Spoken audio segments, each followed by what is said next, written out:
There is no health without mental. Like people can say physical health is everything. And that's also why I want, and hopefully we can talk when we're talking about, what cognitively, like what is, now the big thing is Ozempic and Wegovy, and they're discovering that these drugs that are supposed to help diabetes are also helping cure addiction and cure heart disease. I'm like, what in the fuck are we talking now? You'd be surprised at how many of these mental health issues are linked to just some very small deficiencies in our body. That's true. Whether we're not getting enough magnesium. Absolutely, you're connected to the gut. Yeah, whether, their gut magnesium, issues, right? See, that's something that's that I'd like, one. we'll talk about. But you're not getting enough vitamin D. Just these little deficiencies, right? Is there anything you guys have for your vitamin? Okay, well, yeah. What is the supplement house? In terms of it's all vitamin, but what I'm saying is it all just for like? Do you have things for cognition? Do you have things for memory? It is that whether it's your physical health or your mental health. So you cover all the. They're all connected. What about spiritual? Spiritual? Yeah, we can go there. But you can if you're meditating and you're having a hard time focusing. We got things that are specifically just for your brain. That's no problem. We'll have fun when we come downstairs. I got some fun things just between us to do as well. Yeah. And maybe Massimo will be the one. I'll point at it and he's got to explain it. Hey? I tell these guys all the time, even in my business, like I do a podcast, the Morlog, all positive stuff, 15 minutes. Used to do it almost every day, recently different, but I do it on my phone, literally. Like I'll be either riffing or in my notes. So what I'm saying is, yes, technology is great, but it's what you're bringing it, the message and the presentation, but don't have to go crazy on costs like that when it's more, like you said, the product that you're presenting is. And nowadays, especially authentic DIY, people don't want the slick Hollywood, adage, hi, welcome to the supplement house. I'm the after photo of a man who is living the dream in Santa Monica, California, because I went to the supplement house. Before I went to the supplement house, I was homeless on the downtown east side. All right, we gotta rock this thing. We'll get cracking and rolling.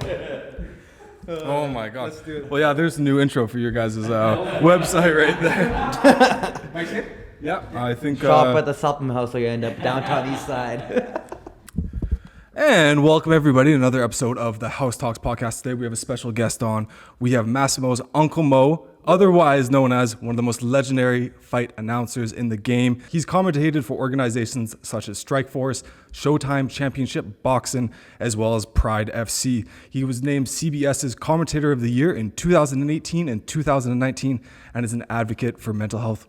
Mo, Unc, thank you for joining us. Hey, it's my pleasure to be back in this building where, believe it or not, my last gig as a nightclub disc jockey was literally next door at the Blue Ridge Lounge in 2004. And I remember it specifically being the song Hey Ya by Outkast. That was one of the biggest bangers of my last iteration as a nightclub DJ. So to be back in this building 20 years ago talking to you now is a full circle moment, and I almost get a tear. Almost. A complete full circle move right there. I figure let's start the start here. All-Star Wrestling. Oh wow. I graduated from W.J. Mowat Senior Secondary High School here in Clearbrook.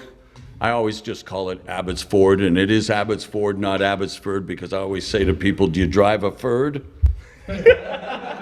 My point. Exactly. But I'm a lifelong pro wrestling fan. The family, being immigrants from Italy, didn't have a lot of money, cheap form of entertainment, so they would go to the Legion shows in Mission or in Chilliwack or Langley, and Cloverdale was the one of the main hubs, and the Gardens in Vancouver on the P&E Fairgrounds. And when they came from Italy in the 60s and 70s, Vancouver was a crown jewel in what was then the territorial system of pro wrestling with the NWA. So some of the biggest names in the sport, like Don Leo Jonathan, Gene Kaniski, incredible Dory Funk, Terry Funk, going back to even Ric Flair in the beginning, Roddy Piper. I remember as a kid watching on TV in the 70s when Roddy Piper was 16, 17, 18 years old, Rick Martel, the Sheepherders, Playboy Buddy Rose, who, believe it or not, was my first pro wrestling color commentator at the Abbotsford Curling Club,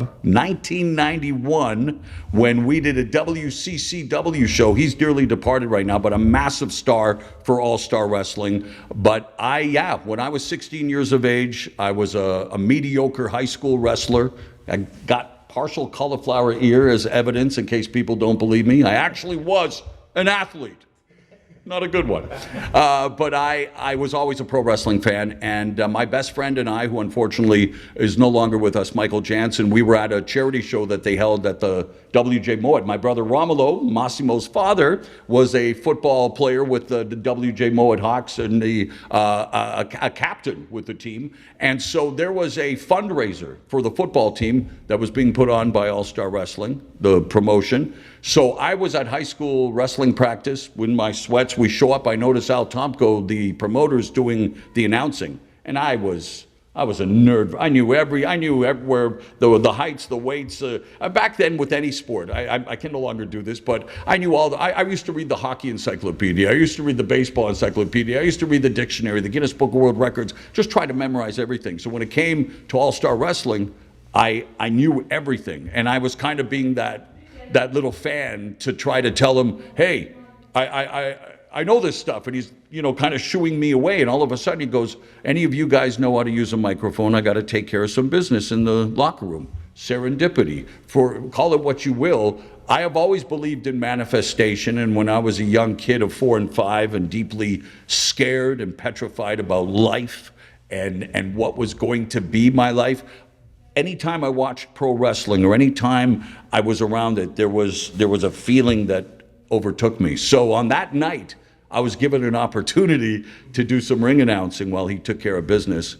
And from then on, weeks later, I was invited to BC TV. This is back in 1986. There were, back in the 3-channel universe, there was just the beginning of cable television in the United States. So this was a huge deal for me to be on national television in Canada to launch a career that I could have only dreamed of at that moment. But it began in WJ Mowat, and from then on, 3 years of weekly television, and it turned into a career where I've been in broadcasting ever since. I often tell people when they ask me how you got into this business or what do you tell young people, you have to make your own breaks. The biggest break you can make is by showing up. And what I mean by that is if you want to work in any capacity, in any field, you'll show up at the door and say, hey, can I wash the floor?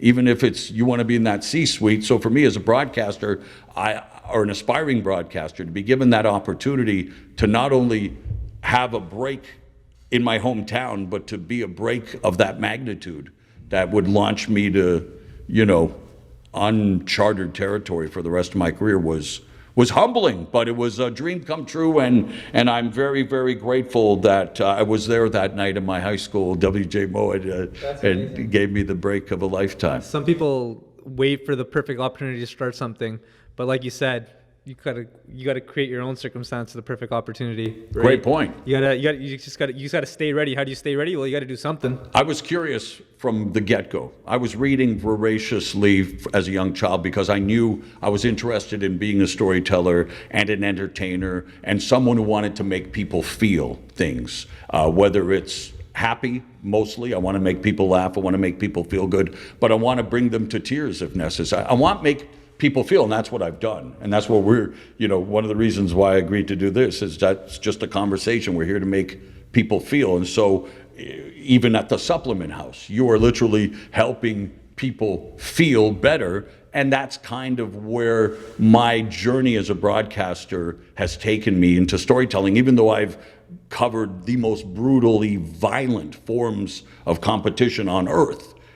The storytelling is what makes it incredible. That's the reason Rocky, Raging Bull, Requiem for a Heavyweight. I was part of Creed 3, boxing, pro wrestling, the theater, the theatrical aspect. And that's where we're headed in all business. You have to be storytellers. You have to entertain as much as you have to market and sell. And that's why I'm here today is to be a part of a conversation where I hopefully can learn more about how I can continue to evolve as a human being, because I find myself for the first time in 37 years unemployed today. massive changes in the industry. Showtime Sports, of which I was a member of the broadcast team for both boxing and MMA for 17 years. Longest relationship I've had in my career, going back to 16, has been shuttered by Paramount Global. And we see it in all industry, all facets of life. Rapid change with technology and AI. And it has impacted me. It will impact your industry as well. But I believe there's always a positive to problems. And I feel, if anything, this momentary break in my career, giving me time to hang with my nephews and continue to mentor and inspire them, and to do stuff like this. And I know I could talk by myself like this for 2 hours, and I apologize. Part of the reason I don't do interviews is this. I tend to start, not to ramble, but go on. It's my anxiety.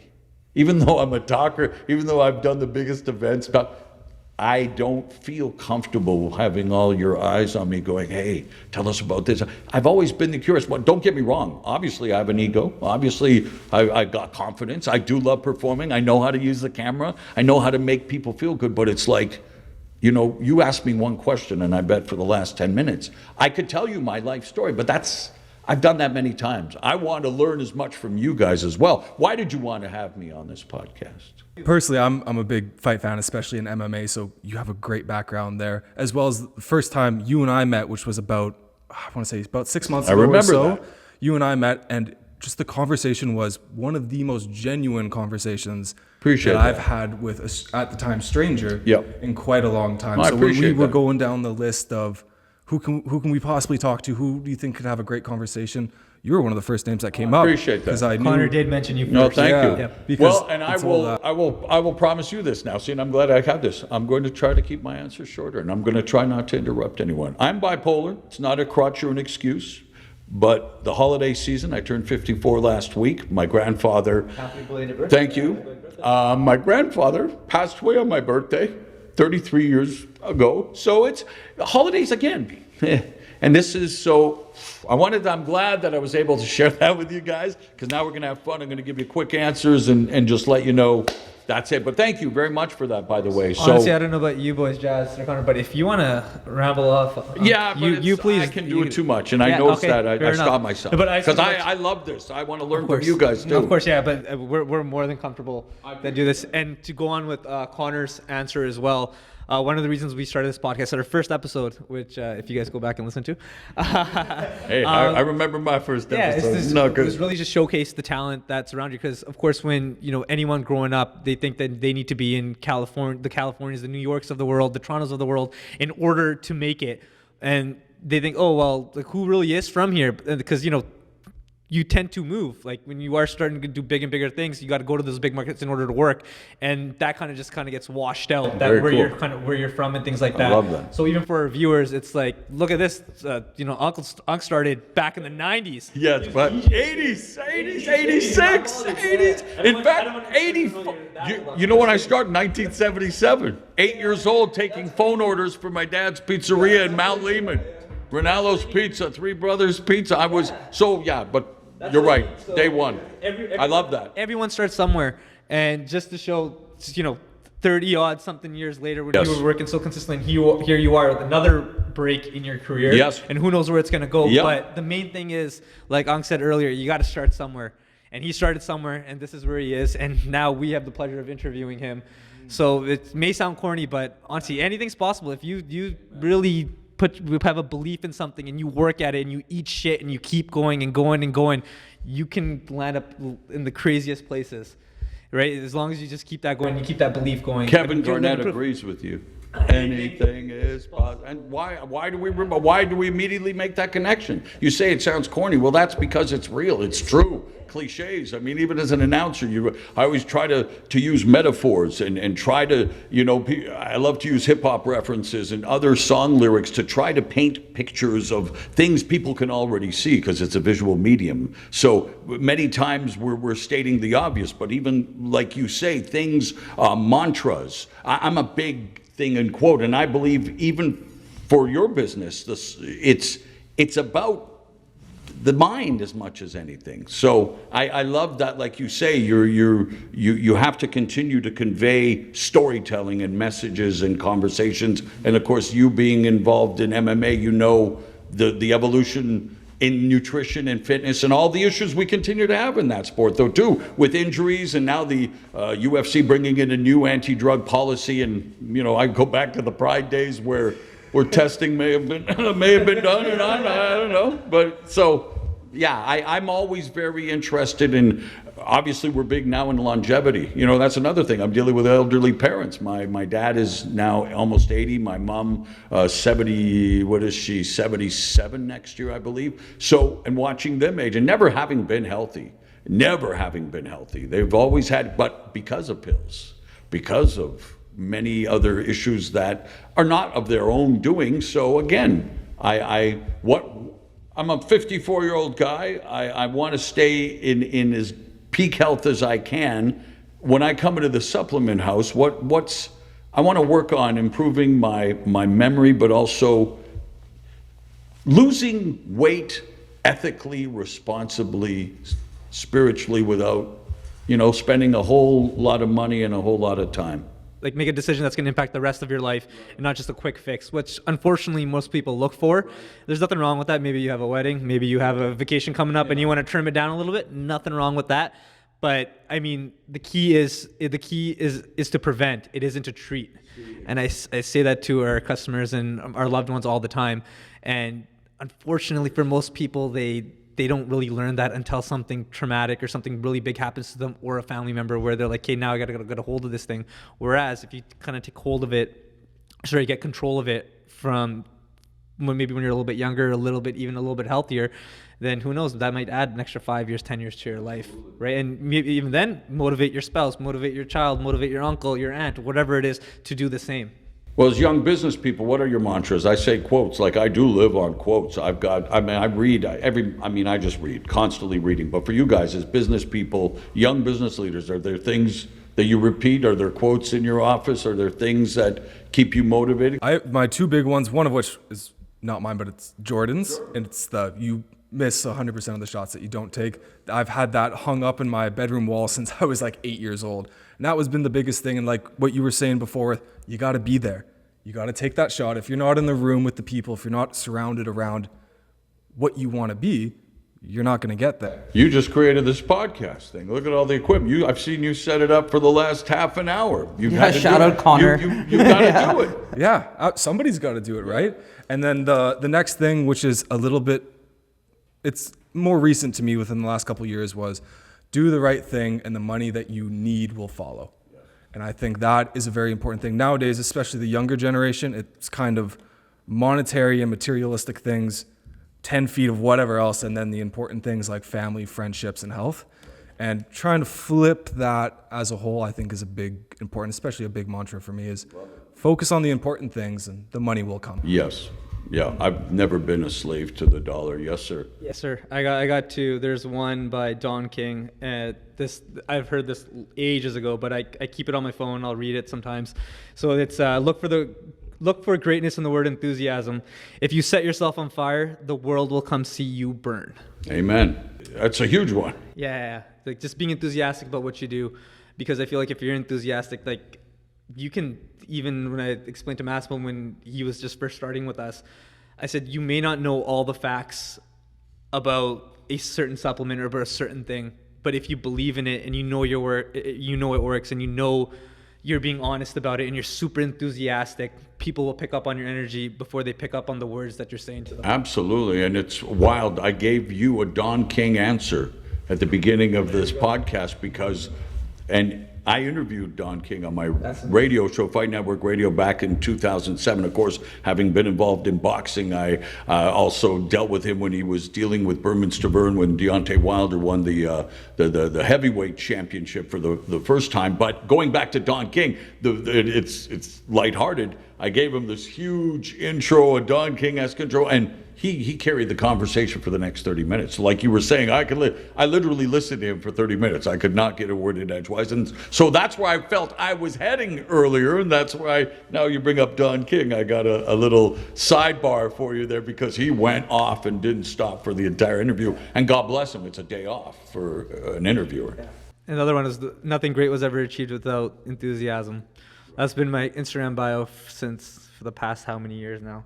Deactivated my Instagram right now just to focus on certain things. But yeah, those are two words. The word enthusiasm. I've honestly based a lot of my life based on that. Even when I don't want to get up and do certain things or whatever it is, I just kind of replay that in my mind, and it's just like, okay, we'll just kind of fake it because the energy will come eventually. Kind of like when you're warming up for something, right? Warming up for a big event. Well, even just getting up in the morning and having that anxiety and wanting to stay in bed and hide under the covers. But as you mentioned, having enthusiasm for not only knowing you have to prevent, as you mentioned earlier, which is a great word, and that's something I'm trying to really dig my heels into, is because I agree with a lot of our issues with immune system and even our mind and stuff. It is, and I'm as guilty as anyone, and that's something also dealing with, just a sugar addict because of my bipolar disorder. Not so much even junk food anymore, but can crush candy more than the game itself.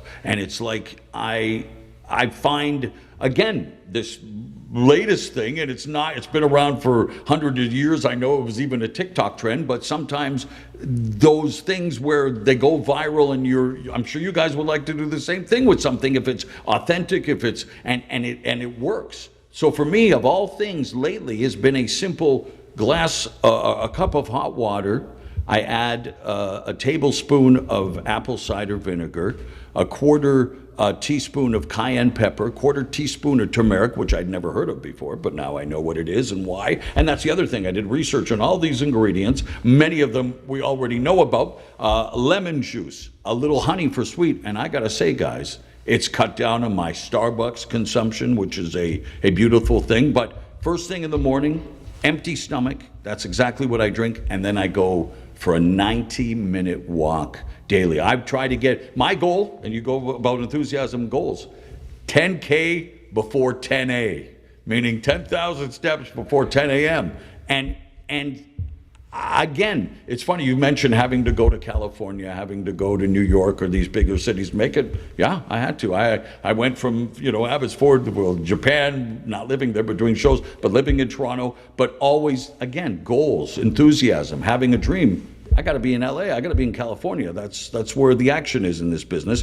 I always wanted to be in Santa Monica since I watched Three's Company as a kid, looking at Jack Tripper living with two beautiful women. I'm like, okay, Santa Monica's where it's at. And look at the beach. That's a bonus. So earning, sacrificing. I'm 54 years old, no wife, no kids, paying an exorbitant amount of rent for my mental health because unfortunately, when I get to BC, and I love where I'm from, and I will always call this place home, hard to get 10K before 10A with the weather, but that's an excuse. Enthusiasm. And so that's why, and by the way, I want to get to your mantra as well and stuff, because I haven't heard much from you, I know, but just saying, so this is what you're saying, goal. For me, routine is everything.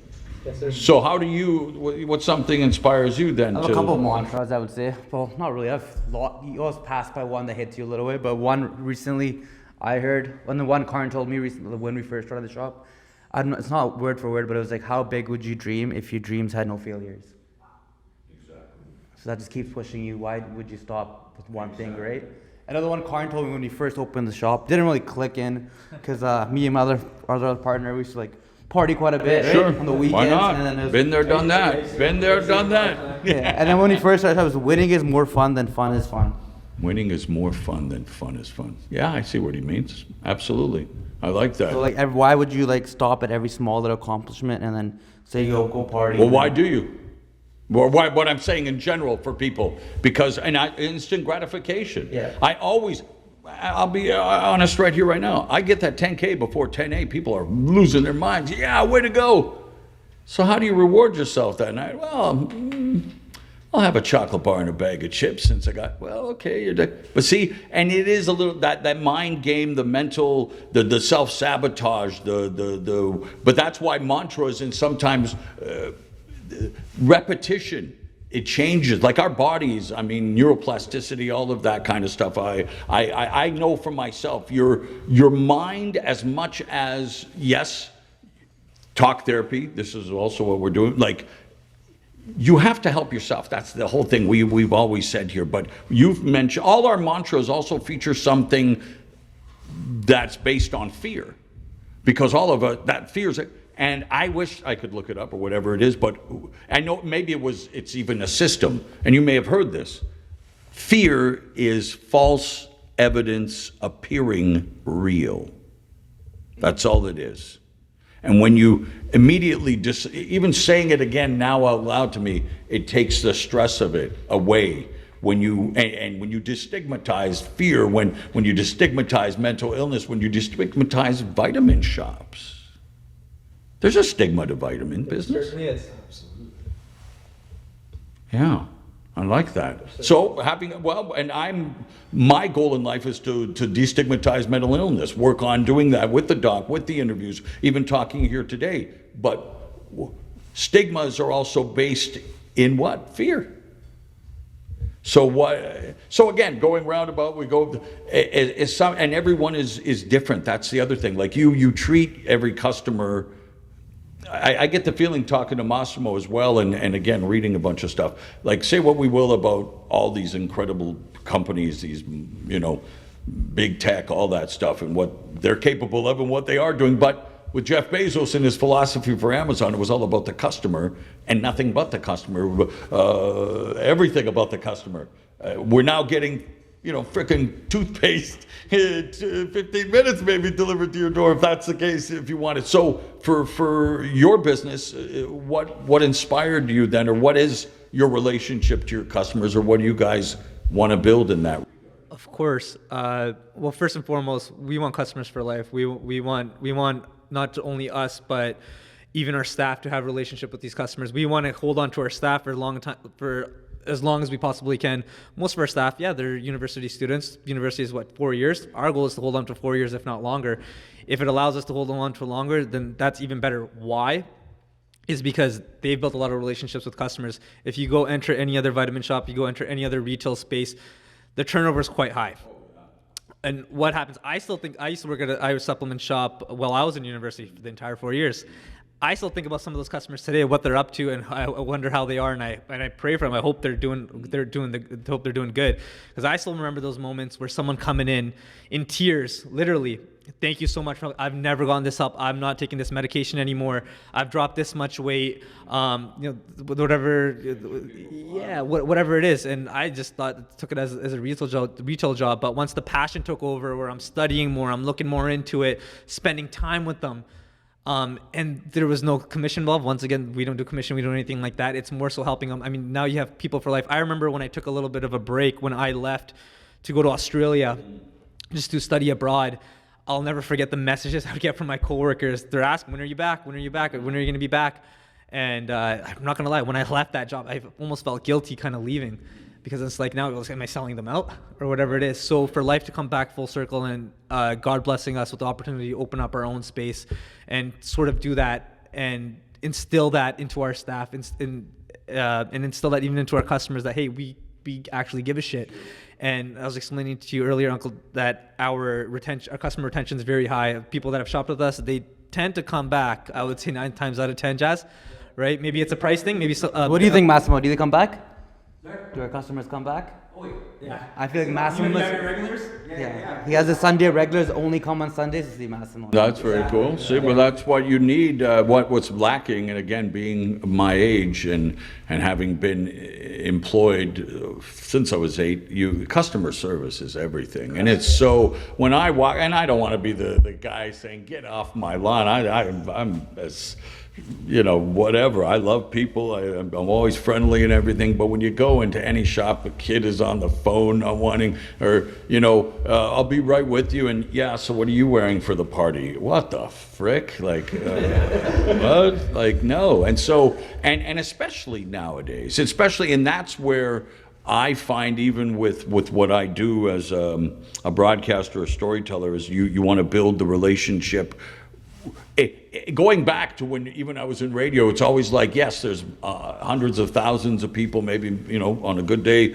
in television, you got millions of people watching you, but you really want to have the relationship with the one person.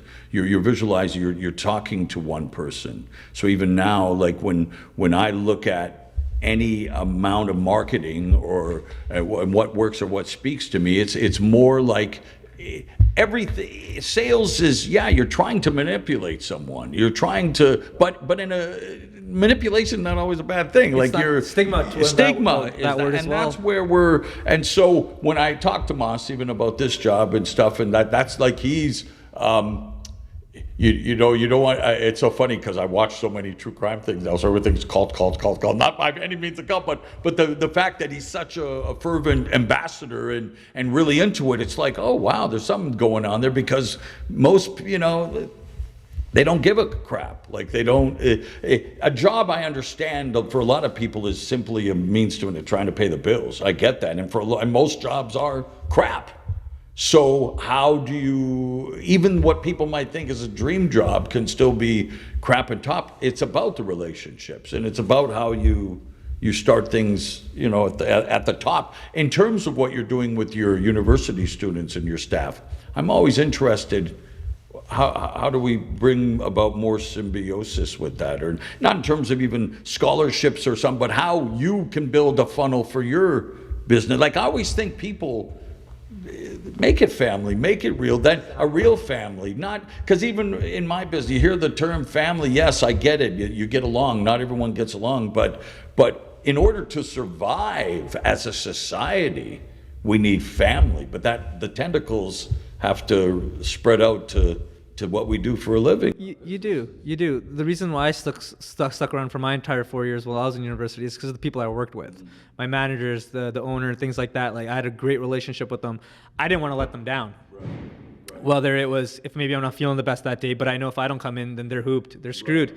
So I'm there. Like we're working to sell. There's 3 of us. Yeah, I got this. That's good.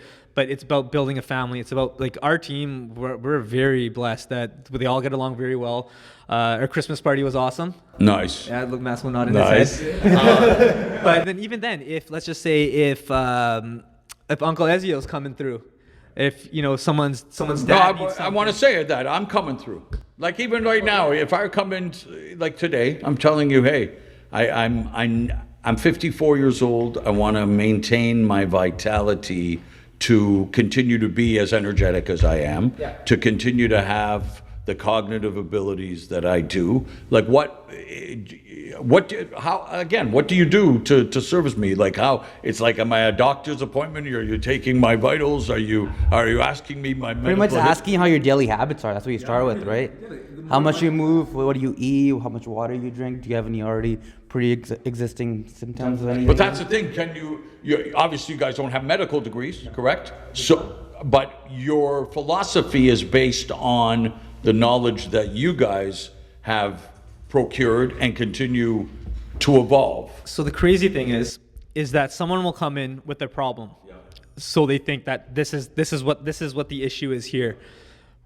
However, the more questions you ask them based on you know, what they're find out doing other before, things. you find out other. So you find out they went from A to C, but they didn't know B was the problem. If that kind of makes sense. I know, it totally makes sense. So. But you only get that to question asking. So you don't have want to have the right questions. Of course, also. We're no different than a pharmacy. Sure. To be honest with you, I hear you. We're yes, they're food grade products, but they're gonna have some kind of chemical reaction in your body. It's gonna do something to your body, and it's either gonna result in a positive manner or a negative manner. That's just the way it is. That's what supplements are. Either it'll help you, or it's just not going to do anything at all. You're going to be upset, or you're going to get a bad reaction. Maybe you're going to bloat. Maybe your skin's going to get messed up. Whatever.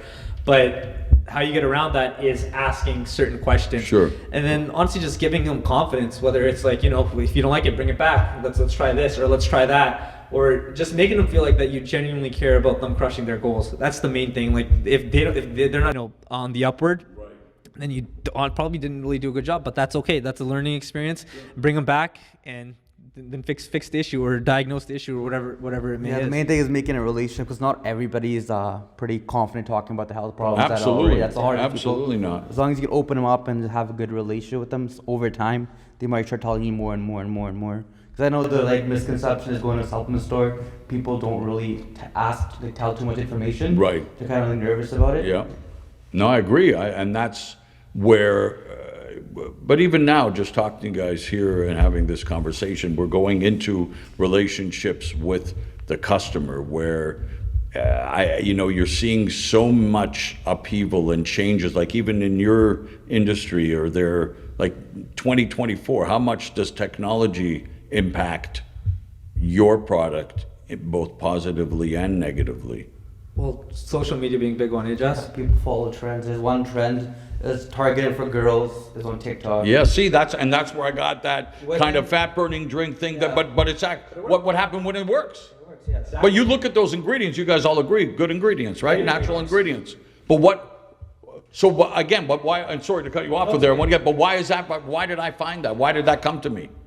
Is it just algorithms and exactly? So things like algorithms, things that things like algorithms. What are you searching? What are you talking about? What your phone's? Amen.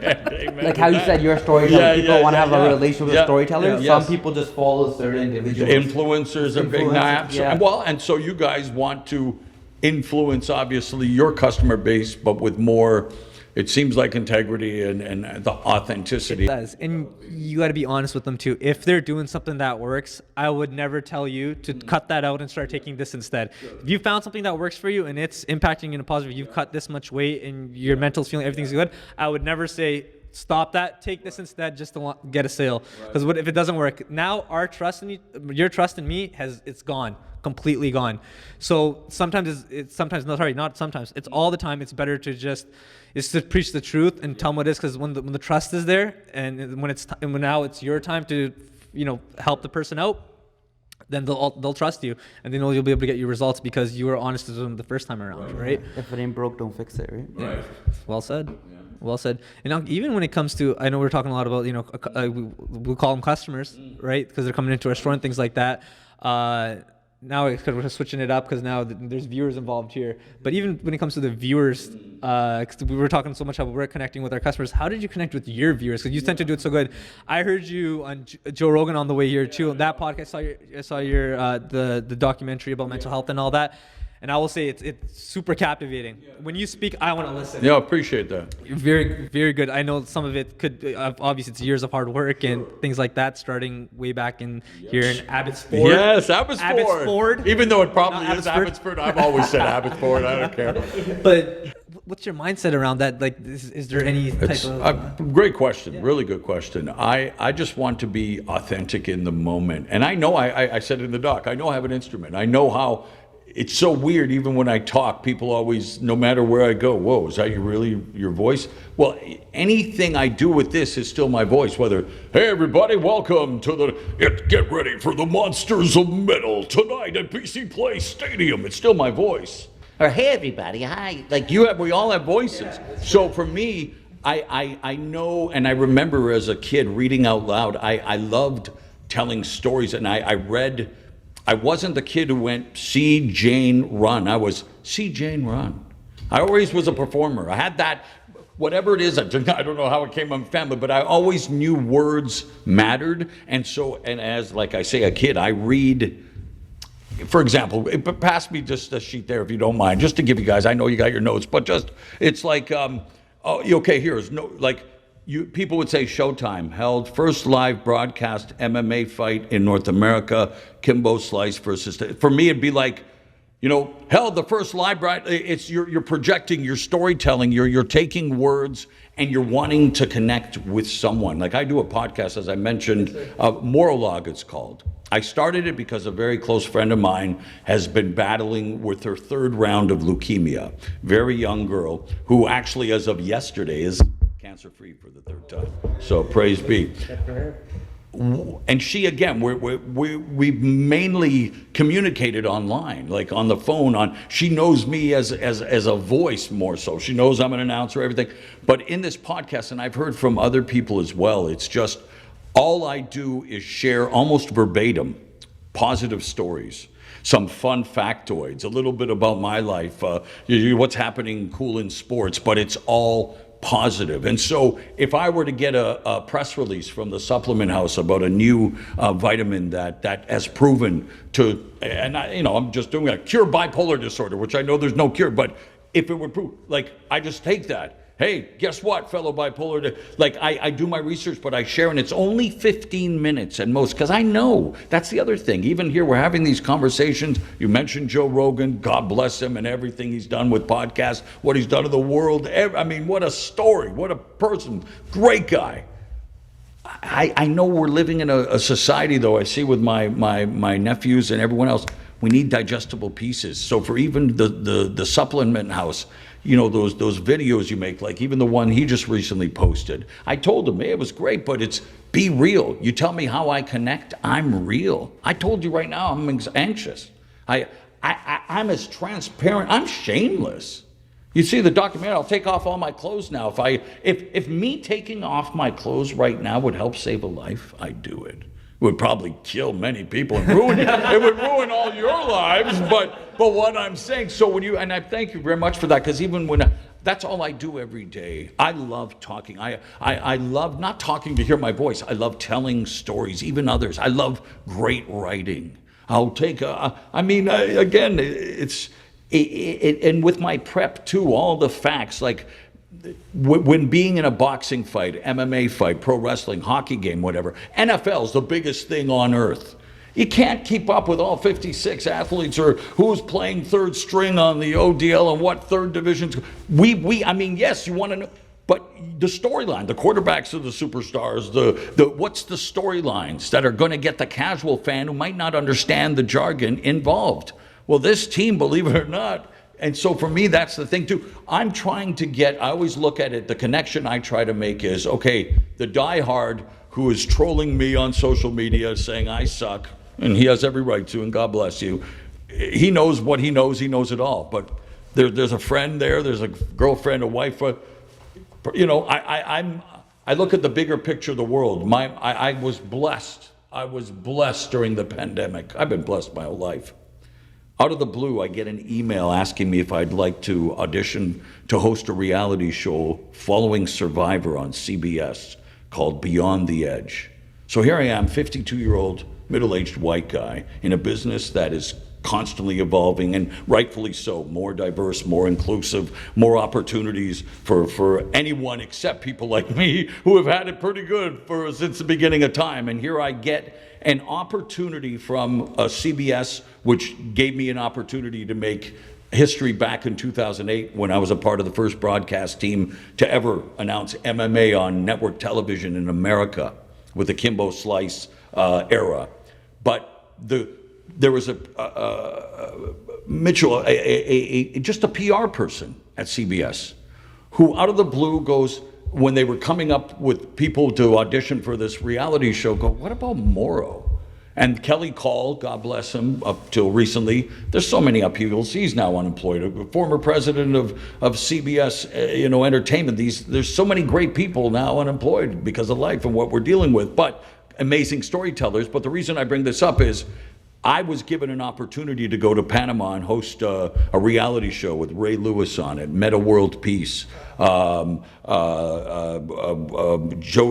Sweeten from Full House, Paulina Provskova, the supermodel. And again, not to drop names, but the reason I did it and the reason the show was made, and it aired in the spring of 2022. We filmed it in October 2021, 2 weeks in Bocas del Toro in Panama.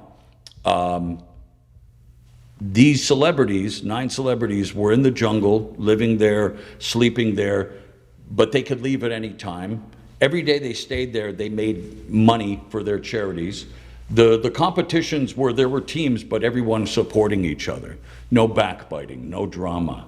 And they raised so much. And I get goosebumps now because we do a version of this every night. We call it the Lanterns. Outside in the middle of the Panamanian jungle, nighttime. Lanterns, logs, all of us sitting down after the day, just telling and talking. Colton Underwood, who won the competition. The Bachelor, who came out and all his story, and to hear his story being told the first time, to hear Ray Lewis talk about his all of these people and their stories, Ebony K. Williams, another cast member. But what I'm saying is, I had an opportunity to do a reality show that should have been, and not just because I'm a part of it, but should have lasted forever. The kind of shows that we really need. It was done after one season. Ratings were okay, they weren't great. Very expensive show to put together. This is the market we're in. And it was put together by Jeff Probst from Survivor. And to have that lead, and here's again a kid from Abbotsford. I just finished telling you guys, and I'm not bragging, I hosted a freaking reality show on network television. Most people don't even, I'm sorry, I swear, don't fucking know that. That's kind of fucked up. Yeah. Like, it's not about, but I'm just saying, this is a world we live in now where everything, but for me personally, knowing that, oh gosh, good, I don't have to do just combat sports or pro wrestling. I've done this for 37 years, and I love fighting, but I can't even watch it anymore if I'm not directly, I'll read about it, I'm getting all of this constantly, but I was the first person to do kickboxing, MMA, boxing, and pro wrestling on network TV, and I'm watching and absorbing thousands. I got so much more I want to do. I play keyboard by ear, guys. I freestyle. I want to host a game show. I want to host a reality show. I want to save people's lives. I want to do more with the moral law.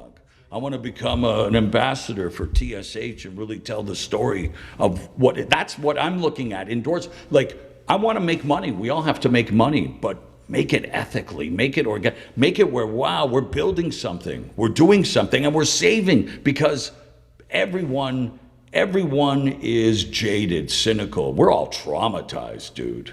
We are traumatized. I don't care whether it's physically, emotionally. You look at the world, and this is, again, my documentary came out in 2018. I'm a speck, a tiny speck, in terms of people who are advocating for mental health. But it is literally, and I'm not trying to go so deep here, you look at what's going on in Ukraine, Gaza, Israel. I'm not political. I live in the United States now, and I see what's happening. But health is everything. Communication, destigmatization, and talk to normalize. Every day you get customers that come in, and maybe this is why it works for you, because I know Moss. I know where he gets it from. The two great kids there, he and Roberto. Friendly. My God, they hold the door open for people. I'm like, wow, thank you. They don't do it in the state. They don't do it anywhere anymore. And it's not, again, oh, you freaking old fusty man. You see me, dog? Meanwhile, I'm like, I see someone at the end of the block. Literally, are you okay? Are you coming inside here? Come on in. So, but again, everyone's always said too, you make an amazing salesman. I said, I guess I am a salesman. I'm selling the product, but I always thought, no, I could never be a salesman. Like, let's say at Supplement House or a car dealership, for me, I'm not gonna lie, sales sometimes always has that, ooh, sleazy. Oh, you're trying to rip me, you're trying to sell me something, okay, you're not helping me. Gotta help. And so that's why, I love what you say, and I guess by evidence that you back up. Because it's not easy, and I don't know if we have to pay the bills. You got to pay your rent. You got to pay the employees. You got to make money. But if we don't establish that connection, then, and I guess first and foremost, the product has to be. See, I'm always looking. People say, "What do you want to do next?" I want to find. You have to find something the world needs solving. The world needs, and it's usually the most boring shit. Like it's I need a better chair. Well, I don't know how to design that, but here's some money. Make your money work. And that's where you guys, I guess, have done. You've been successful in your respective other careers, and now are willing to try to help people and help yourselves. I want to ask you about Pride, and in particular, Baz. Definitely talk about Pride, because it's my favorite of all time, and what saved my life. And Boss Rutan did this. Those highlights are some of my favorite fight highlights I ever see, because that was just, as you said before, drug tested a little. It was the Wild West. It was some big but it was the boys. Most violent and yet incredibly pure form of. I've never experienced. I tell people all the time, if anyone ever had a chance to witness a Pride Fighting Championships event at Saitama Super Arena, just outside of Tokyo, Japan. I went to Japan 36 times in my career, 35,000. And get this, it shrinks and expands. Boss Rudin and I, by the quick story, Boss Rudin saved my life in a variety of ways. Responsible for me getting the opportunity to go to Japan, where I made my debut the day before Roberto was born. My youngest nephew is literally the same age as my broadcasting career in MMA. I come back from Japan October 6, 2003, having called Bushido 1 in Saitama Super Arena with Boss Rudin, and he comes into the world. But talk about full circle. In the first main event of Bushido 1, Mirko Krokop, one of the most notorious strikers and badass athletes in MMA history, faced a wrestler by the name of Dos Caras Jr. And so immediately in Japan, pro wrestling and my two worlds collided. There was a mixed martial artist wearing a luchador mask in the ring in Japan. You would never be allowed to do that in the UFC or anywhere in North America. But this, like I say, was showbiz in many ways. But it was this wrestler getting his head kicked off by Mirko Krokop, but the same wrestler years later in 2006, 2016. So 2003, 13 years later, in the very first episode of me hosting WWE SmackDown Live on USA Network, the same person who was knocked out in the main event of my first Pride show was on the first show, WWE SmackDown, Alberto Del Rios.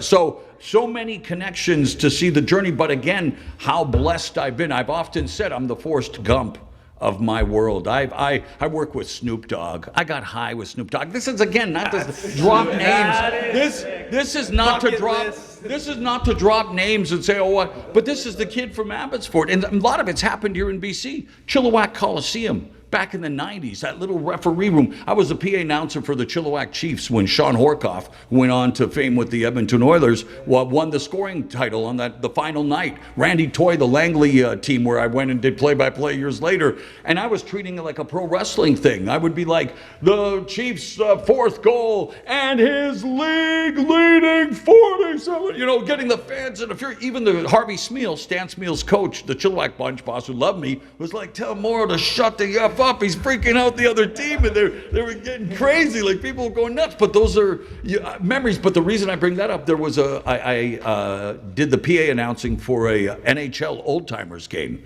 and literally in the space of this table, Bobby Hall, Gordie Howe, Yvonne Cornway, Maurice the Rocket Richard, Henry the Rocket Richard. Hi, Red Kelly, what's up? Oh, Gilbert Perreault, what are you doing over there? Tiger Williams, what's up? Guy Lafleur, you want to smoke with me? Come on. And again, not to say, but the kid from Abbotsford, and this is, so it goes back again, I know we're going off, but it's great here. I'm trying to sum up and trying to help say too. The connection, the authenticity, and preparation, guys. No, like you said, not test that guy. He better frickin' know what he's selling. Otherwise, what? And so people could say to me too, they're like, how do you keep track of, oh my God, you call this one week, you call that? Compartmentalization. This is for me. This works to help with my mental illness, which is really a debilitating mental illness. I'm supposed to be on disability and not working. And at times it has almost cost me. So to put the disclaimer out there, I'm not trying to be a hero or martyr, but people with bipolar disorder don't usually have opportunity. It's not that they can't. They don't have because of stigma. Because of, well, you're crazy. The greatest movie ever, and I wish it was on a loop. And God bless Joaquin Phoenix, brother. Joker. The last one. The quote. And I don't have tattoos. If I were to tattoo, I'd put 1111 here because those numbers, my angel numbers, whatever they are. Again, manifestation stuff. And in one scene, and I may be paraphrasing, the worst part about having a mental illness is everyone wants you to act like you don't. Let that sit in for a second. The worst part about having a mental illness is everyone, family, friends, employers, yourself, wants you to act like you don't. And so the movie, obviously ultra-violent, but that's, again, finally, society as a whole, we are dealing with this. I mean, we talk, everyone is talking mental illness. All these fighters are talking mental illness. Athletes are talking mental illness. The Rock is talking mental illness. And that's where, again, I think vitamin shops. I think, as a guy, again, being around all these athletes, even gyms and stuff, well, the muscle heads, everybody, I got my steroids, I got to go and top it off with, whatever you guys can give me. There is a stigma, brother. There is a stigma. And for me, as someone, like I say again, it's tailor-made to the client. What I'm saying is, like, if I go downstairs right now, I'm serious. I have brain fog. I have no doubt about it. I know I smoke a lot of cannabis, but I think I had COVID twice, and not again. I know misinformation. Like even this, you can't even talk facts nowadays without freaking this is another reason I don't do interviews. Actually, it's coming out now. I don't know what I can say. I don't know. I don't want to get anybody in trouble. Don't want to hurt anybody. Don't want to hurt you. But I'm saying now, if I go downstairs, I need something for my brain fog, my memory. Can you just say, yeah, here, try this? Well, first and foremost, the same thing. We'd have to ask you questions and see, okay, brain fog. Because the thing is, your definition of brain fog, yes, could be something. Because I'm not a doctor. Yeah, I know. I think I look up and I see brain fog. Exactly. The first thing that'll come up on a Google search. The thing is, most people don't go past the first page of Google. They'll just see not even the first page. They're paying to be there. Yeah, they'll go look at the first 3 things that come up. This must be it. Right. Because otherwise, what's Google do? If it's not telling you what you need to hear, it's going to tell you that you have cancer and you're going to die. Amen. Yeah, well said. Everything exactly. So it's really you're just doing your own due diligence with it. You have to. Yes, sir. And sometimes it is a little thinking with brain fog is like, if I give you something, I do know that it's not, if you take this, it's not going to harm you in any way. Right. That's the other part. It's either going to work or it's not. The one thing, and I've been very open, I am supposed to be on medication. I know what I do for my own self-care that's keeping me from really white-knuckling it. Medications for mental illness, especially bipolar disorder, the side effects are more debilitating than the symptoms themselves at times. And B, just not enough research. They don't. The person giving it to you doesn't know why it works.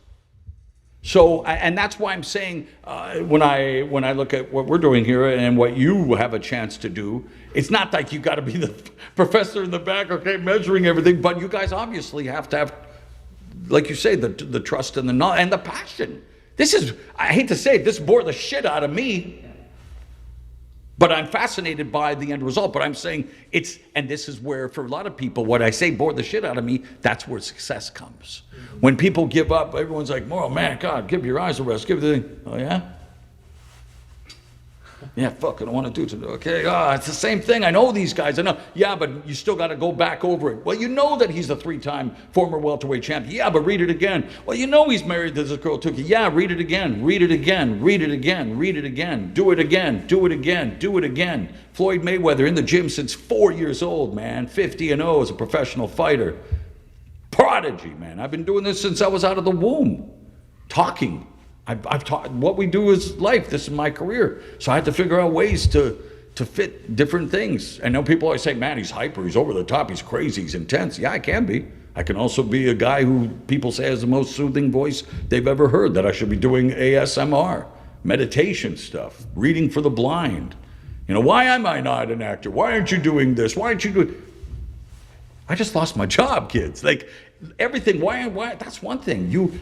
We have to be true to what you are doing and hopefully build up that equity. See, for me, you're right. I can honestly say I'm still blessed that I tell my manager or whatever, I'm like, oh my, he's laughing. Oh, Mauro, you got money put away, investments, you're still you. You're not the reason all these things are changing. You're still a viable entity. But I'm like, oh God, no. And then all of a sudden an email comes. Hey, Mauro, would you be interested in talking to us about this? So then I think, how many thousands of people wish they were getting this email, Mauro? Be fucking grateful, bro. People still. So I tell people, young kids too, it's not easy. People think that, I'm telling you, Snoop, I've had the best life. Boss Rudin, you talked about in Japan. We went insane. I had the most incredible time. I should either be dead or in jail with some of the adventures with Boss.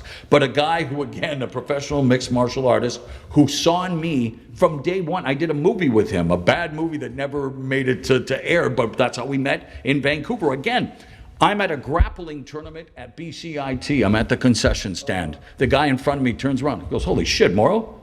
Hey, you used to be the doorman where I was DJ here in Abbotsford. Yeah, Mauro, I've been trying to hunt you down for months. What's up? What's going on? Well, you're the first guy I thought of, man. You always had a cool DJ voice. We need this announcer, and I know you're doing that, but it can't pay. But Boss Rudin's involved, and I knew Boss Rudin, and he was mobbed by fans over there. I'm like, well, if he's involved, I'd like to check it out at least. I'll come. Where do you need me? Studio. So again, guys, showing. Oh, and I should have said this part. I was in bed with depression that morning. I did not want to go to that grappling tournament.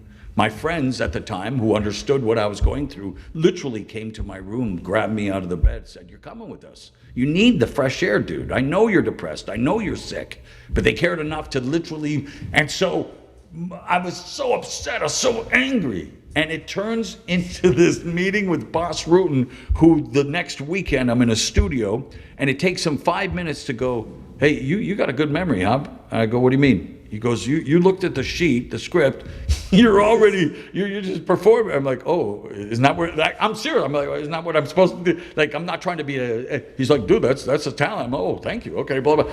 And literally, here's the guy again, meet once, 2000.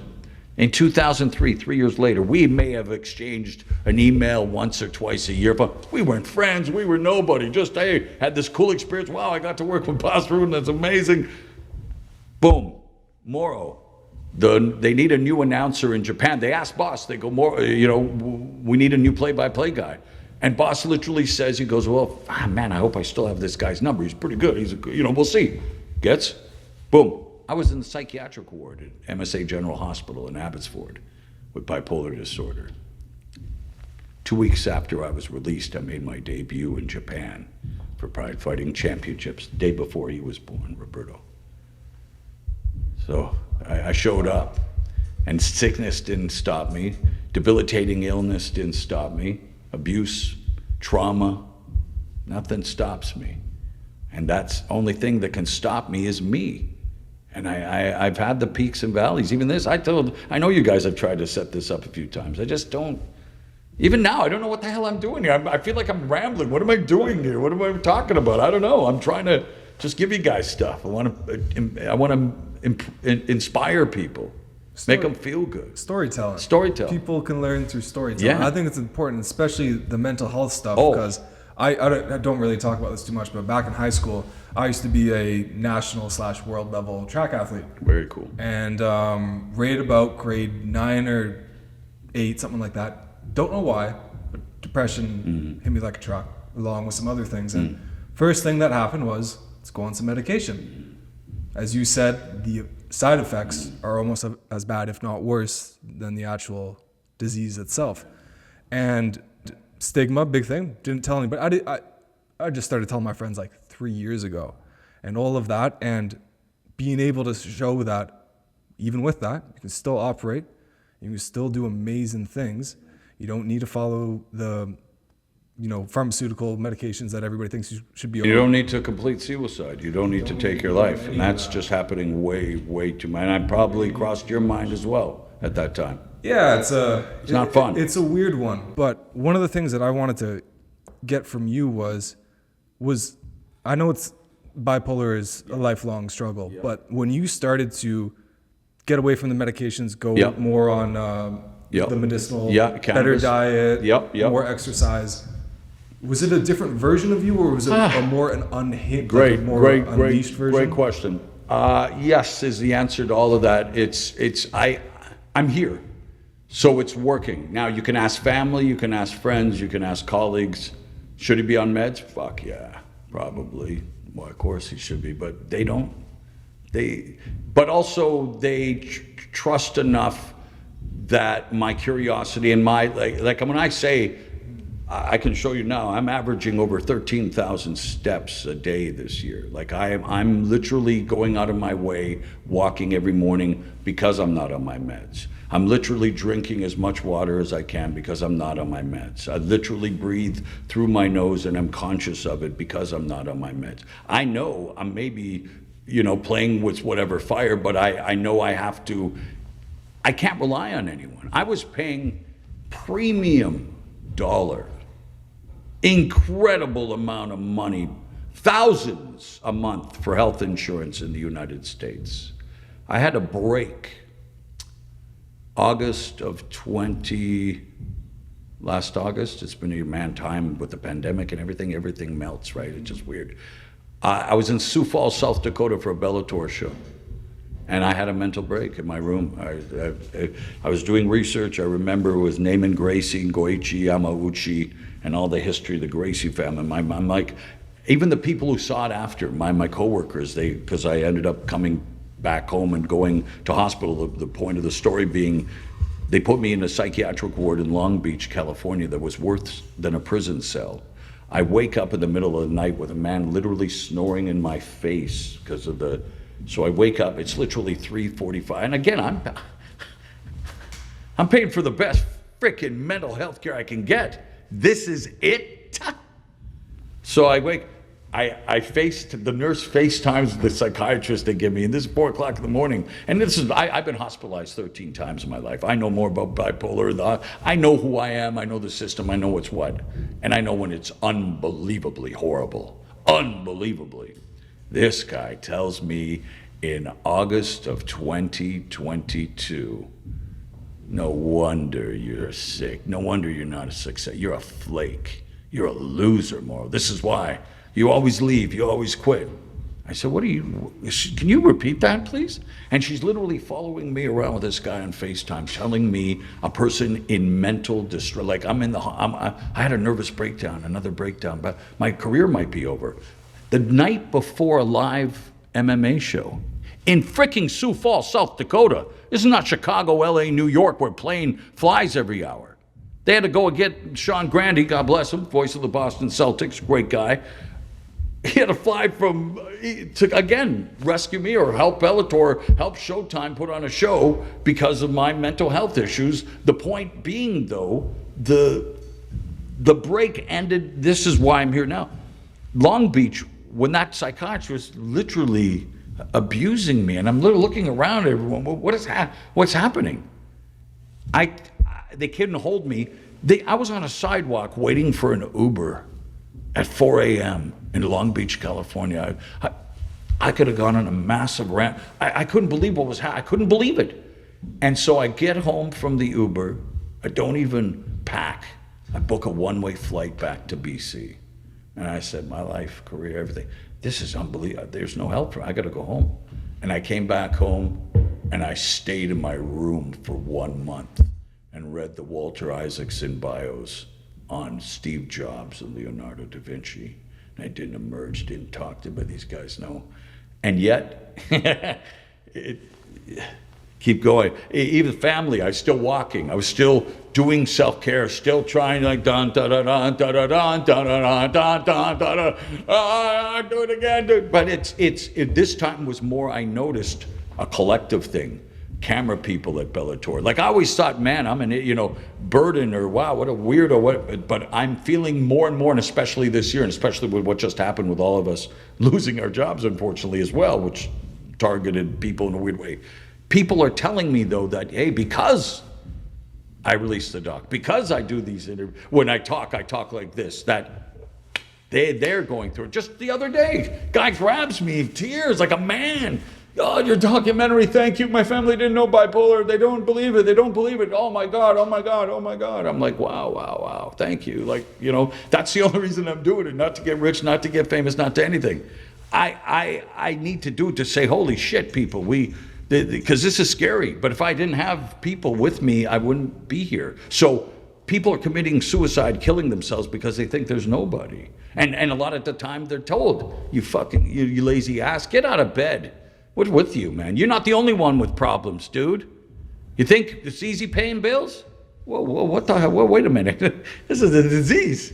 Are you going to go to someone with cancer who's just had chemotherapy and lost all their hair? My friend, again, God bless, cannot believe, cancer-free.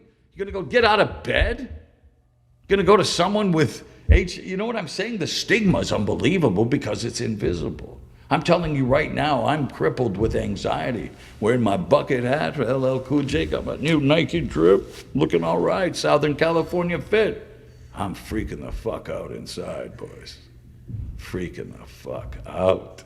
But not, not in a bad, meaning I just always have to be prepared, always trying to learn, always trying to evolve, and even in business, I want to do what you guys do. I want them to have an invest. Like unfortunately, my father failed in business. Most people do, right? I mean, I've seen a lot of failure. I've buried so many MMA organizations. Like I'm in a business in live TV or the entertainment business, not known longevity. It's not supposed to make it. I'm from freaking Mount Lebanon, BC. Not supposed to have gone to Pride, but. Why did I? Why me? Me? Because of things we can all do in our own way that may not give you the same results, but be transparent. Make people uncomfortable with your conversations if necessary, but use the voice. Sales is a voice. Present yourself. What are we talking? When do we need to modulate? When do we need to really remove, put the bass, remove. A lot of that, and that's another thing I've always been about is voices. I love TED Talks. I love people who can talk. Pro wrestling, we're selling you on the bullshit. We're selling you on the smoke and mirrors, but my God, some of the greatest orators in history come from that industry. Is there an athlete, a fighter, that doesn't get the recognition, that has very good self-knowledge about themselves and is very well spoken, that maybe you got to hang out with a lot? Yeah, of, very not a lot well of people said. did? I don't know if it's not, that's a great question again, because there's and that's the other thing, they talk about stigma or stereotypes. Athletes, especially fighters, meatheads, they don't know shit. Mamma mia, man, these guys. I remember Kevin Randleman, rest in power, probably the greatest highlight of my career was when he knocked out the aforementioned Mirko Cro Cop, who was one of the 3 favorites of the Pride Heavyweight Grand Prix. The greatest collection, and again, UFC's a juggernaut. UFC's the monster now. This was the greatest collection of heavyweight talent in MMA history in this tournament. And it was I called them the unholy trinity. You had Fedor Emelianenko, the goated heavyweight. You had Antonio Rodrigo Nogueira, the greatest BJJ black belt grappler, former Pride heavyweight champion, and Mirko Cro Cop, the striking monster, as the 3 favorites.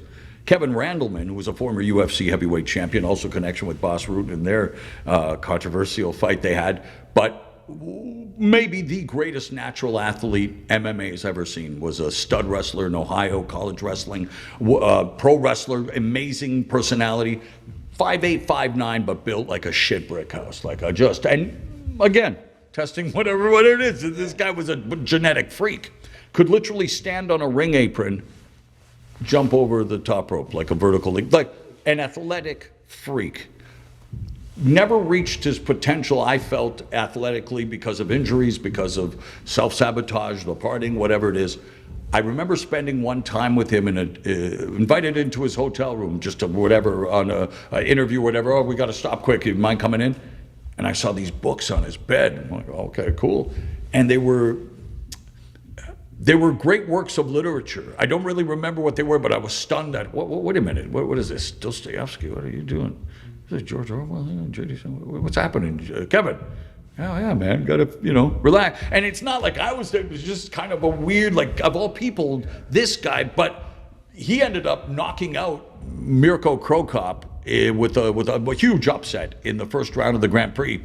And it was one of my first big shows. I mean, you could go back and listen to the clips. I mean, I lose people say one of the most iconic calls in MMA history, because literally in that moment, I am all of the visceral of everyone. This was not supposed to happen to Mirko Cro Cop. So anyway, I lose my mind and let all of that out. But Kevin Randleman, unfortunately, ended up passing away very young due to health complications. But he was someone I felt he got his due. He was famous, but man had this quiet intellect about him. But I find, I mean, George St. Pierre, any of these, most fighters that I've dealt with are very intelligent. Most being Frank Shamrock, who's become the biggest mentor to me, a manager, a guy who was the fighter of the 90s, a guy who pioneered the cross-training of MMA, a man who's all about, you guys would love this guy in terms of the way he uses the brain, never done one steroid in his life, never has ever cheated the system that way, was a juvenile delinquent because of his own abusive background, but he was the first, he and Tsuyoshi Kosaka, Maurice Smith, the heavyweight champion in the 90s, who went, wait a minute, guys, this MMA stuff, we gotta, it's not just system. We gotta eat better, we gotta sleep, we gotta watch what we put on our bodies. Hey, you're a great striker. I'll show you some wrestling. Can you show me a little more strike? Hey, TK, you got this craftiness. They use their minds, their brain, the mind, body, and spirit. And Frank's gone on now. He's an incredible motivational speaker. He went 5-0, retired in the UFC. But here's a guy who, again, was abused as a child, locked up in a closet, not supposed to be a success story, was a criminal, was in and out of jail as a teenager, years at a time. Came out, was adopted by Bob Shamrock, and his adopted brother Ken, was given two choices. Because Frank was ripped. I mean, this guy, all he did in jail was lift weights and read. I mean, an incredible intellect. But this guy, and he looked the part. If you guys know who Frank Shamrock is, or go and take a look back in the day, just ripped. So they said, you can be a stripper or a fighter. And he's like, well, I've got the fighting thing going, I'll do it. He probably, he likes his women, so maybe that, 3 wives now. But he became a fighter. But what I'm saying, he used his mind. So there's also those. Boss Rutan kept being submitted early on, because again, it was so rudimentary. It was style versus, why is this guy attacking my arm? Why is he not punching me? Hoist Gracie. The first UFC was an infomercial for the Gracie fighting system. You want to see this skinny guy go and choke somebody out when the guy's because wait a minute, the big boxer's the big guy's always gonna beat the small guy. Frank Shamrock, Tito Ortiz. The only reason, one of the early classic fights, the only reason Frank won, he used his brain. He's like, holy shit, this guy's so much bigger than me. I'm gonna tire him out, let him do whatever, motion, movement. And so that's how we recorded the big win. But the reason I bring him up as well, he's been my biggest help and influence in putting together systems of vitamins and working out and just a sensei, a guru of knowledge when it comes to the mind, body, and spirit. And in fact, Tom Brady, might have heard of him. Yeah, once or twice. He ran into Frank at an airport and went up to him and said, hey man, the plus minus equal thing you talked about with Ryan Holiday on the Stoic podcast, incredible, changed my life. Because Frank, again, systems. And I'm saying this not to I'm doing this for your business. I'm talking about Frank right now to get you guys to think stuff.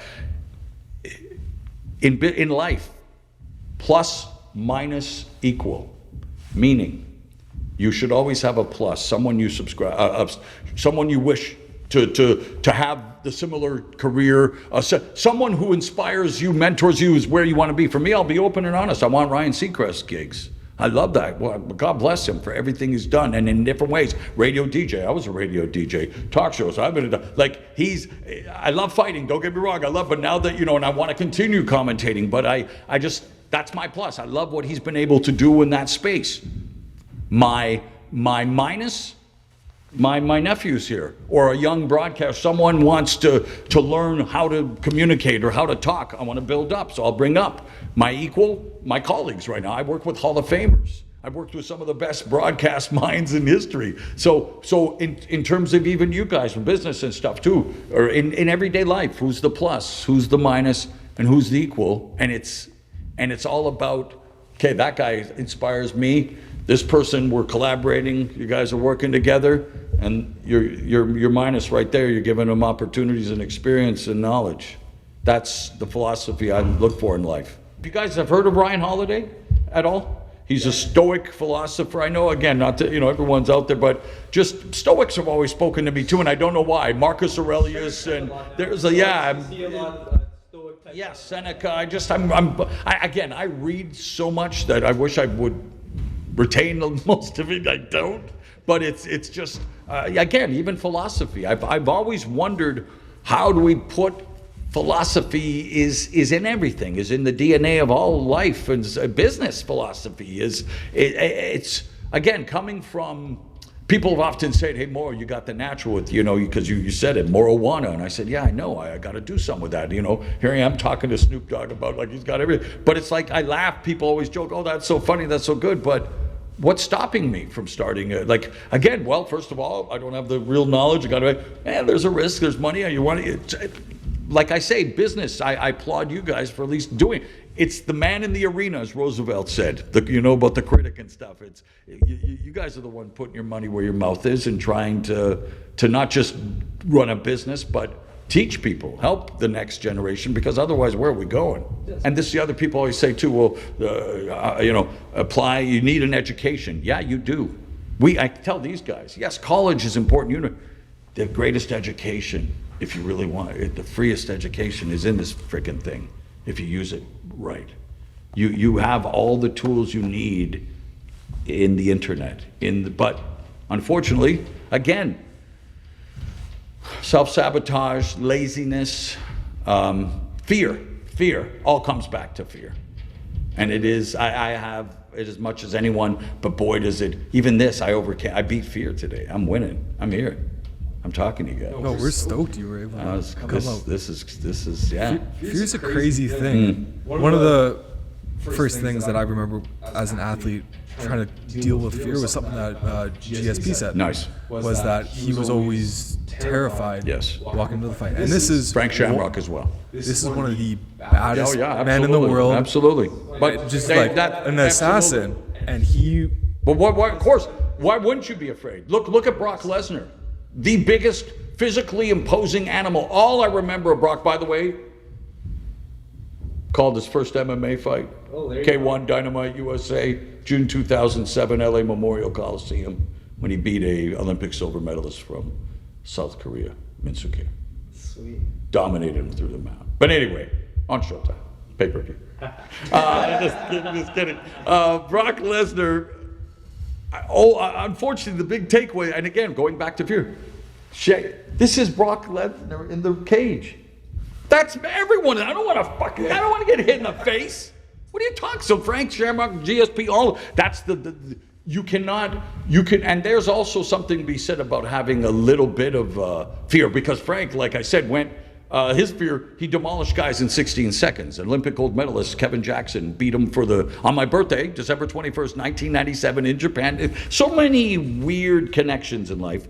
And then Igor Zinoviev in 15 seconds. Like Ronda Rousey used to dominate immediately. People out of the explosion of the adrenaline and like, let me get out of here without getting hit, please. I mean, it's not, people who say, you need a little bit of fear, but fear, I don't think is the word. There's another term for it. I get butterflies before a show, but it's not because I'm afraid. It's because, oh, wow, I can't wait. Okay, here we go. Anticipation is a great word. That's probably part of it for sure. Yeah, I feel like if you don't as long as you don't let fear define you, but if you let it motivate you, yeah, because it's because you can always create things in your mind. You know what I mean? Like, even for us, in my mind, like, well, if we're creating content or if we're helping people in the store or whatever it is, I'll create random scenarios in my head.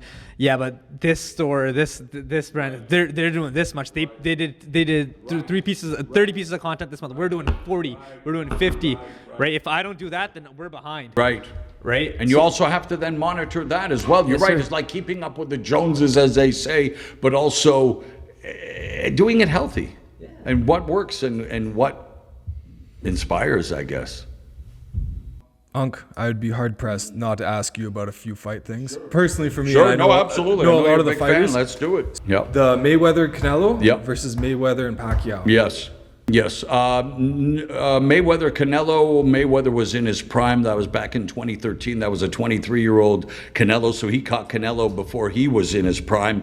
Neither. Age and everything else had caught up with both Mayweather and Pacquiao. Although Andre Ward and I, who called the World Feed, were not at all shocked or even truly disappointed at how the fight played out. I know everyone thought it was awful, and in many ways, I guess it was, but Floyd Mayweather did what Floyd Mayweather always does. And Manny Pacquiao had an existing injury that I found out from the promoter Bob Arum and his trainer Freddie Roach when I looked up into the ring right after the fight. And I immediately went, oh shit, that better not become public because people will sue, which they eventually did. Because if he wasn't healthy, the fight should not have happened. But in less than, well, just a little over 30 seconds, Floyd Mayweather was not the same fighter, but he was still Floyd Mayweather. Absolutely. The next thing I got for you, Ronda Rousey, Strikeforce. Yes. Female MMA had been obviously around going back to even Jeff Osborne with Hook and Shoot, Misha Tate. But yeah, she was the first super. I mean, Gina Carano and Chris Cyborg kind of ushered in the first wave of big time, especially Gina Carano, because of how telegenic she was, and she was a great Muay Thai fighter. But Ronda Rousey was the first female superstar, and the first time I interviewed her at a fighter meeting, you could tell that there was a certain aura about her. There's a chip on her shoulder. Not the easiest person to be around at the time. Not to say she wasn't nice, but she knew what she was there for, and very intense. But like all of us, have mental health issues, and we saw her mental health issues manifest in ways in the fight game. It's not easy, and she couldn't handle adversity and defeat well.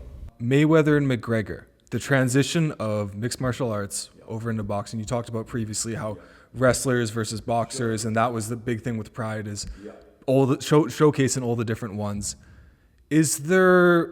Do you wish there was more of that nowadays, or are you kind of happy that UFC's UFC, boxing's boxing? Yeah, well, first it's MMA is MMA. UFC's like Kleenex. I know everyone thinks that, but I appreciate it. But no, there's definitely, and with this antitrust suit that's about to be played out, my former employer, Bellator MMA, just part of the shutdown with Showtime Sports, just merged with the Professional Fighters League, which will prove to be a much bigger entity going forward. UFC's a juggernaut. No one's going to catch UFC anytime soon, but we're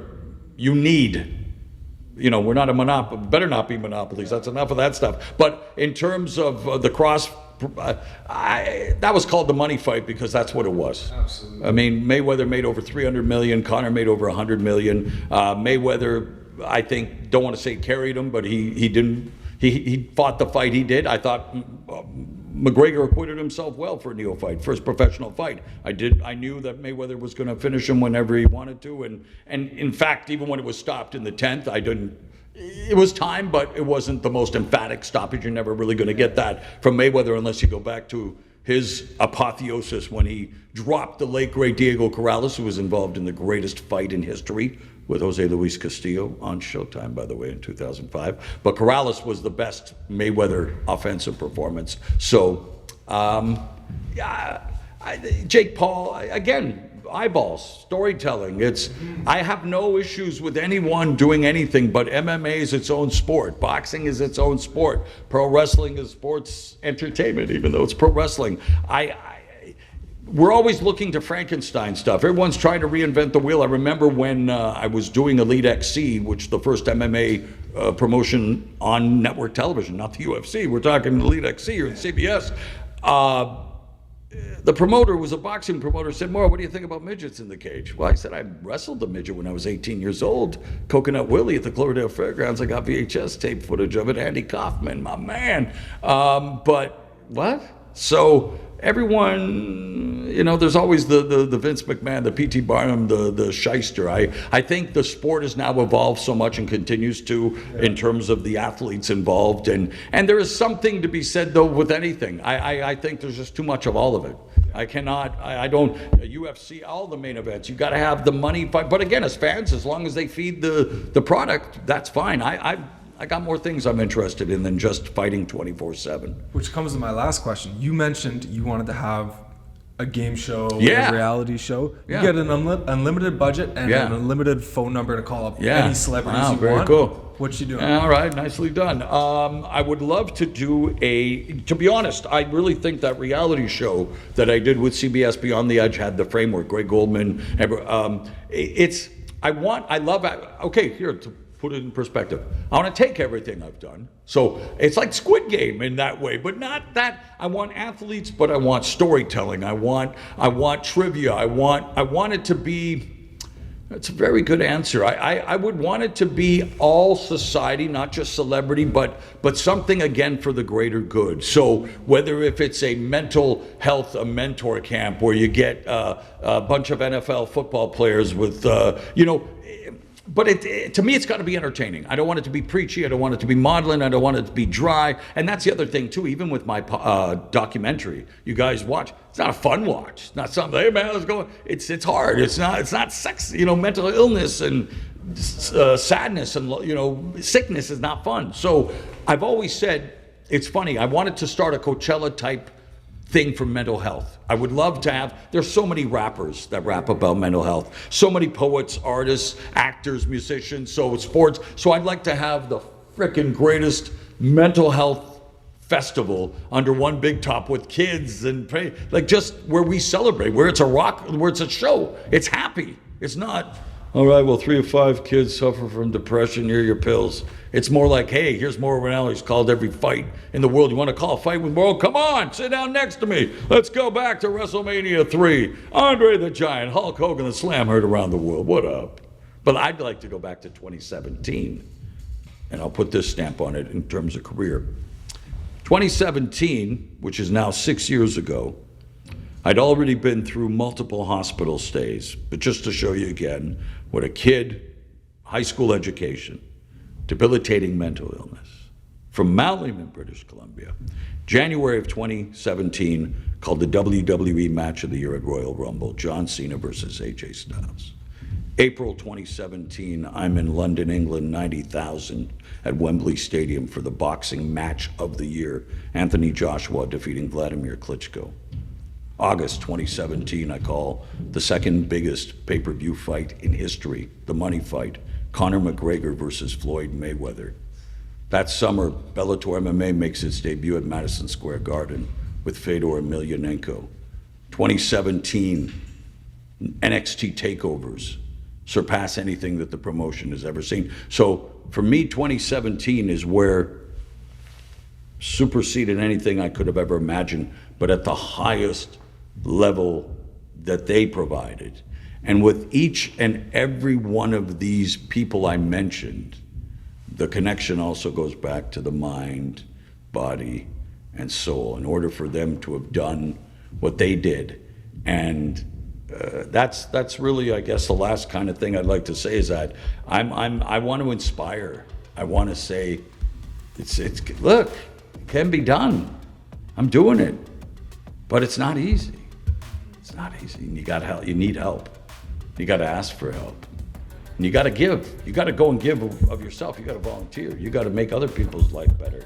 Hold the door open for someone, literally and figuratively, and keep fighting the good fight. You freestyle, gonna get a little. See, but always when we're put on the spot, I don't know, but I can maybe just do something a cappella because I'm here at the Supplement House. One day want to be bigger than the Mouse House. It's not about a Disney fairy tale because I'm about to set sail. I can go from coast to coast because I'm wearing my bucket hat. Maybe my words may come to you a little bit flat, but when I take my vitamins and I say my prayers, I'm going to be walking up and down the stairs of success because when you're with me, it's all about stability, eternity, history, and destiny. It's the more vocabulary, the more ovation. Go and celebrate, because with my THC, I find my success. With you, you can find it at TSH.